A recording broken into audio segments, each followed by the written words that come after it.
안녕하세요. 토미부동산 중개법인의 여영동입니다. 오늘은 부동산 거래에서 꼭 확인해봐야 할 중요한 사항에 대해서 말씀드려 보려고 하는데요. 어떤 거냐면 근저당권입니다. 우리가 거래를 하면서 임대를 하든 매매를 하든 근저당권은 매우 중요한 사항인데요. 저당권과 근저당권의 차이도 한번 알아보고요. 확인하는 방법, 그리고 예시를 들 수 있다면 예시까지 같이 설명해 드릴 테니까요. 한번 끝까지 봐주세요. 저당권과 근저당권은 그 차이를 아시는 게 중요하고 이해하시는 게 중요합니다.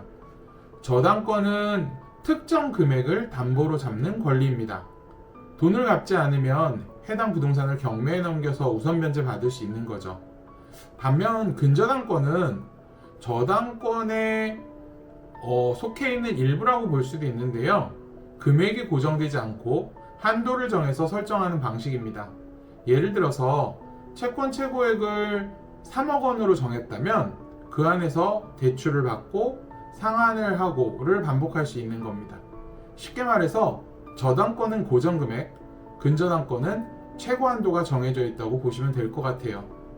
저당권과 근저당권을 다시 한번 정리해보면 저당권은 고정된 금액으로 한 번에 설정되는 것, 그리고 근저당권은 한도를 설정하고 대출과 상환이 가능한 것이라고 이해하시면 편할 것 같습니다. 제가 저희 집을 담보로 해서 2억 원을 대출 받으면서 근저당권을 설정했다고 가정해 보면요. 채권 최고액은 2억 4천만 원 내지는 2억 6천만 원, 보통 120% 내지는 130%가 잡히거든요. 그렇다 하면 저는 원금은 2억을 대출 받았으나 1억 5천만 원을 갚았다가 또 무언가 필요해졌을 때 설정 금액을 그대로 내버려 뒀다는 가정하에 필요해졌을 때 5천만 원을 추가로 대출 받을 수 있습니다. 또 다른 경우에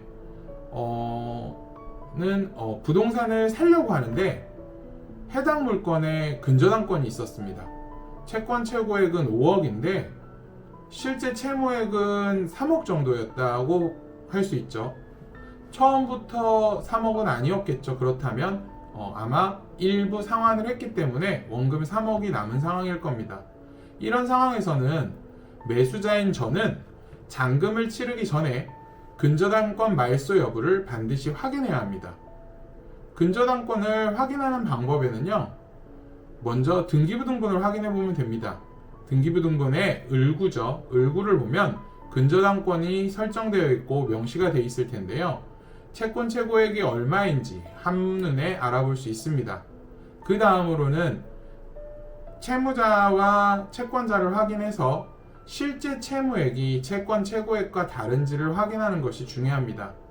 매매 과정에서 기존에 근저당권이 있다면 매도자에게 대출을 상환하고 근저당권을 말소하도록 요청해야 안전한 거래가 가능하고요.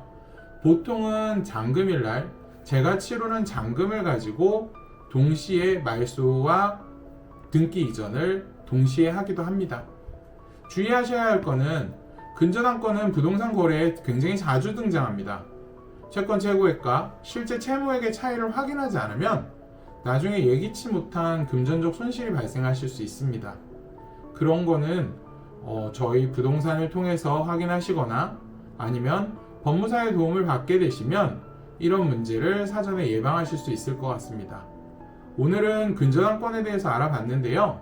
부동산 거래는 아이스크림이나 과자를 사는 것처럼 작은 금액이 아니고 나의 재산 중 굉장히 큰 비중이 들어가는 만큼 근저당권을 제대로 이해하고 관리하는 것이 매우 중요합니다.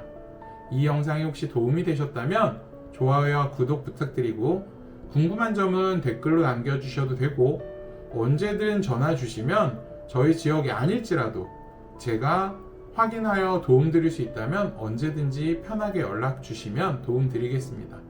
또 다음에 뵙겠습니다. 감사합니다.